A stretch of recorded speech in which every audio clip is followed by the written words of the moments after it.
എല്ലാ സ്ഥലത്തും N D A സ്ഥാനാർത്ഥികൾ വളരെയധികം പോസിറ്റീവായിട്ട് നിൽക്കാൻ കാരണം വെച്ച് കഴിഞ്ഞാൽ അതായത് കേന്ദ്ര സർക്കാരിൻ്റെയും അതുപോലെ തന്നെ BJP ഭരിക്കുന്ന സംസ്ഥാനങ്ങളിലും ഒരു വളരെയധികം പ്രോ ഇൻകംബൻസി ഒരു വേവാണ് നടക്കുന്നത്.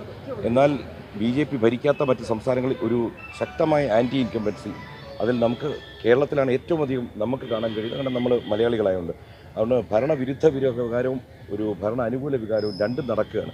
വളരെയധികം പ്രതീക്ഷയെന്ന് വെച്ച് കഴിഞ്ഞാൽ നമുക്ക് എല്ലാവർക്കും അറിയാം, സാധാരണ ഒരു തെരഞ്ഞെടുപ്പ് കഴിഞ്ഞ് വോട്ടെണ്ണിന് ശേഷമാണ് നമുക്ക് ഏത് സർക്കാർ വരുന്ന ഒരു ധാരണ വരുന്നത്. ഇത്തവണ വളരെ വ്യക്തമായി വളരെ മുൻകൂറായിട്ട് തന്നെ നമുക്കറിയാം ആരുടെ നേതൃത്വത്തിൽ ഏത് സർക്കാരാണ് കേന്ദ്രത്തിൽ വരാൻ പോകുന്നത്. അതുകൊണ്ട് ഇത്തവണ ജനങ്ങൾ വളരെയധികം പ്രതീക്ഷകരമാണ്. എല്ലാവരും ആഗ്രഹിക്കുന്ന ഒരു കാര്യം വെച്ച് കഴിഞ്ഞാൽ ഒരു നരേന്ദ്രമോദി നയിക്കുന്ന ഒരു സർക്കാർ ഭരണത്തിൽ വരുന്ന ഉറപ്പുള്ളപ്പോൾ എന്തുകൊണ്ട് എല്ലാ സ്ഥലങ്ങളിലും പരമാവധി സ്ഥലങ്ങളിൽ നിന്ന് ആ ഭരണത്തിൻ്റെ ഭാഗമാകുന്ന ഒരു MP തിരഞ്ഞെടുത്തുകൂടാ എന്നാണ് ജനങ്ങൾ ചിന്തിക്കുന്നത്. അതുകൊണ്ട് കേരളത്തിലും നമ്മൾ അവിശ്വസനീയമായ ചില റിസൾട്ടുകൾ ഉണ്ടാകുന്നതാണ് എൻ്റെ പ്രതീക്ഷ. പുതിയ വാർത്തകളും വിശേഷങ്ങളും ഇനി വിരൽ തുമ്പിൽ. എല്ലാ ഡിജിറ്റൽ പ്ലാറ്റ്ഫോമുകളിലും ഇപ്പോൾ സീ മലയാളം ന്യൂസ് ലഭ്യം.